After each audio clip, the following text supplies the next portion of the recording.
Donald Trump is not happy one bit about the prospect that he may have to pay more money in taxes. And the reason he might have to pay more money in taxes is because the infrastructure plan put forward by President Biden this week says that they're going to pay for it by raising taxes on any individual that makes more than $400,000 a year.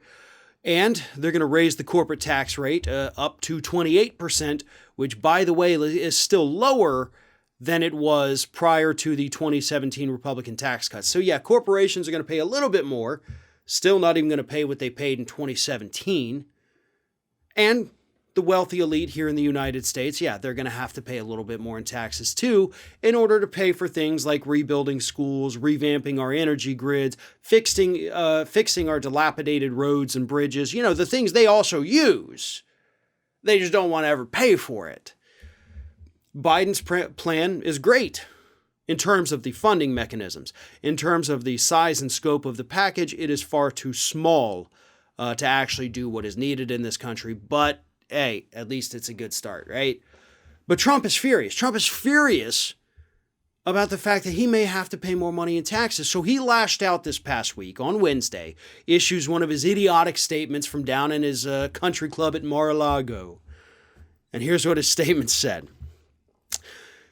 Joe Biden's radical plan to implement the largest tax hike in American history is a massive giveaway to China and many other countries that will send thousands of factories, millions of jobs, and trillions of dollars to these competitive nations.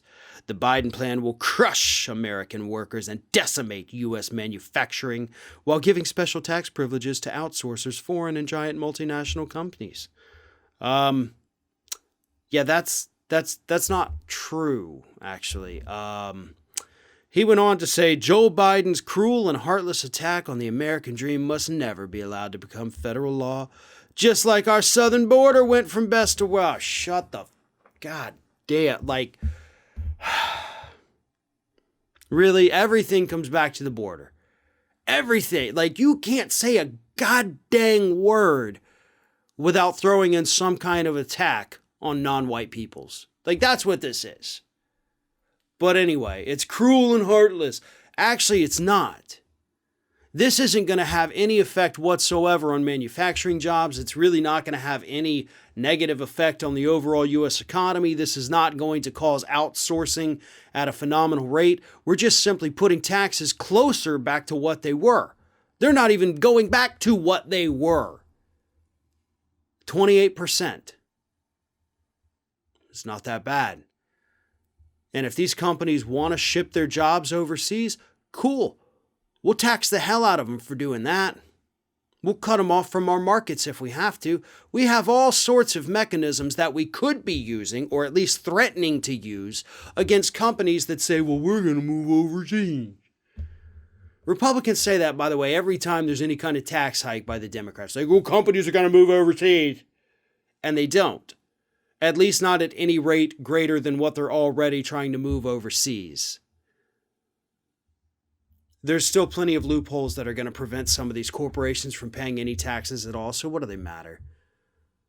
Trump isn't furious, by the way. He doesn't believe anything he's saying. He knows he doesn't believe anything he's saying. He knows we're not going to lose jobs. It's not going to tank the economy. What he is pissed off about is that this plan would take those dollar bills that he loves so much, would take a few more away from him.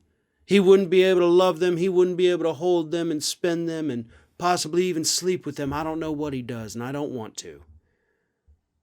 But he's pissed off that he is going to have to pay a little bit more money. And that is what sparked this idiotic little memo from the loser former president.